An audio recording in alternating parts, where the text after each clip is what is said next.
Dos anteriores habían inventado una historia de amor. Tal y como se cuenta en la novela, era una localidad cuáquera. Y efectivamente, si os dais cuenta, los propietarios de la nave son cuáqueros. Y muchos de los tripulantes son cuáqueros. Sí, efectivamente. Aunque Ismael es presbiteriano, pero la población de la que parte la nave es cuáquera. También está detrás lo del mito del buen salvaje, ¿no? No hay que olvidar que entre el viaje del Beagle de Darwin se produce entre el 1831 y el 1835, 36 me parece. Entonces Cuy, por ejemplo, es el prototipo del buen salvaje. También hay un personaje, el que se va a los infiernos, el que se va al fondo del mar con el capitán Ahab, que es Parsi, ¿no?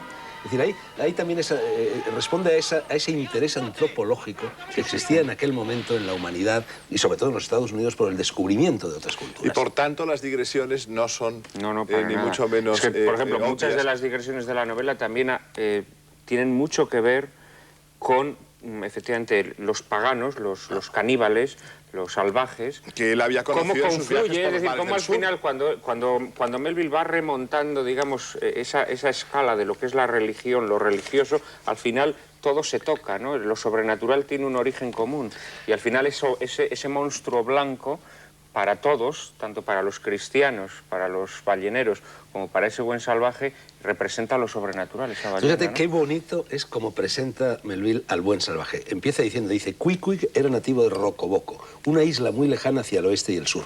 No está marcada en ningún mapa. Los sitios de verdad no lo están nunca. Eso ya es. Bueno, es que el aliento literario que tiene este tío es que tenemos que irnos a Shakespeare o a Asquilo, como hemos dicho antes. Es un libro impresionante, es un libro es una barbaridad. Alucinante. No sé cómo decís que le sobran, no le sobra nada, por favor, no le sobra. Es que hay que absolutamente meterse en nada. 1852, me parece que es cuando se publica, 52 o 53. Sí. Hay que meterse en ese momento para ver que no le sobra nada. ¿Qué le pareció a Hawthorne? No le gustó nada. Le dedicó Hay el una libro. carta que sí, le dedicó el libro porque además vivía muy cerca. Había conocido Era a vecino. Hawthorne un año antes y parece que hay una carta que se ha perdido de Hawthorne en la que le dice que no le gustó nada la novela, ¿no? Y la novela no solo No no gustó nada a nadie. no gustó a nadie. No gustó La a novela nadie, vendió claro, como es 3.000 natural. ejemplares. Bueno, lo que pasó con la película, que también fue un desastre desde el punto de vista económico. Pero esta al novela principio, está al anticipando principio. la revolución de la novela de principios del siglo XX, la está anticipando La por Joyce. 50 años. Fijaros en un Joyce, detalle. A sí, Joyce señor. está El sacando ya. momento, Los en el, Está sacando a monólogos. Joyce, sí. el momento en el que la novela resucita y se convierte en un mito de la literatura es el periodo de entreguerras. Y luego, en la segunda posguerra, la Segunda Guerra Mundial, vuelve la novela a cobrar mucha fuerza. Es decir, parece como si en ese periodo ambiguo, donde el bien y el mal se han estado enfrentando, donde existen esos contrastes, es el momento en el que los lectores entienden mejor la novela y la upan, ¿no? Sí, ¿por qué no? Claro. En cualquier caso, ya hemos hablado mucho de la novela, vamos a hablar de la película. Lo que pasa es que la novela, verdaderamente, yo le recomiendo a Pero es que- nuestros espectadores que no Sí, la hayan claro, leído, pero la que la lean novela- porque es una experiencia... Hay un antes y un después de leer el Moby Es una Dick y experiencia Melville, sin lugar a dudas. extraordinaria. Es que es una gran obra de arte. No es una novela para Es entretener. casi un rito de paso de iniciación de la adolescencia a la edad adulta, leer esta novela, ¿no? Sí, sí, Porque sí. gusta Bueno, al adolescente y gusta al adulto, ¿no? Es un de puente. hecho, Pasa que en Nosotros todas lo las veíamos colecciones en versiones juveniles, reducidas. Claro, versiones claro. La que yo reducidas, leí, por pues, no supuesto. veía nada de todo esto. de digresiones de cetáceos no había nada. La editorial No, Juventud, nada, la que yo leí es de la editorial Juventud. no sé Cadete, si era la que tú leíste. Estaba Cadete, amputada, esa, Estaba amputada en lo que estaba estamos en la colección Historias de Bruguera también. Estaba en todas las colecciones juveniles. Tenías dos amputaciones, estas, lo que estamos llamando digresiones, y luego había también cortes de la censura. Pero luego el niño se identificaba, el 170 adolescente, páginas, cuando nada leíamos más. Moby Dick, se identificaba evidentemente con Ismael. Es que ahí es tan listo Melville que incluso es una obra de arte tan total que también sirve para los adolescentes, porque todos somos Ismael. Bueno, pues es que además Ismael Fascinante esa que figura. era maestro, también Melville había sido maestro durante un breve periodo, ¿no? Y además también Melville era Y un la tipo cuenta él. melancólico, ¿no? Que tenía esa especie de niebla en la mirada, de que habla a propósito de Ismael, que cuando estaba triste se embarcaba, ¿no? Y os fijáis también el simbolismo que hay en la tierra, esa que va cruzando Ismael antes de llegar a New Bedford.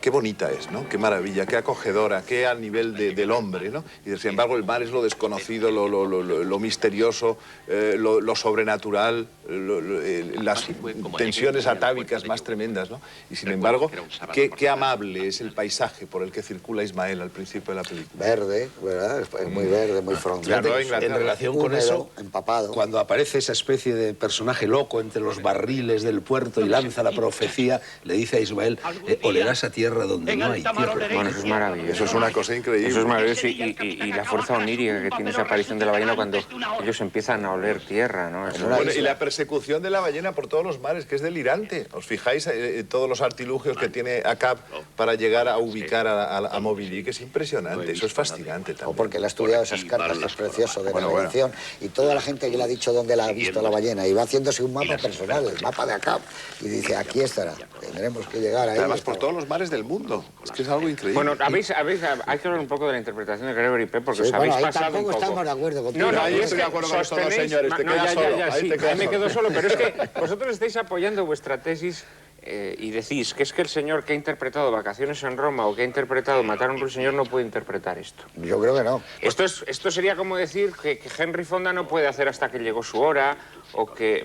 Esto me parece un poco... ¿no? Pero, si es un hay- buen actor, ¿por qué no va a poder hacerlo? Sí, No, pero hay hay- una yo nobleza, una hay unos bondad, arquetipos, ¿eh?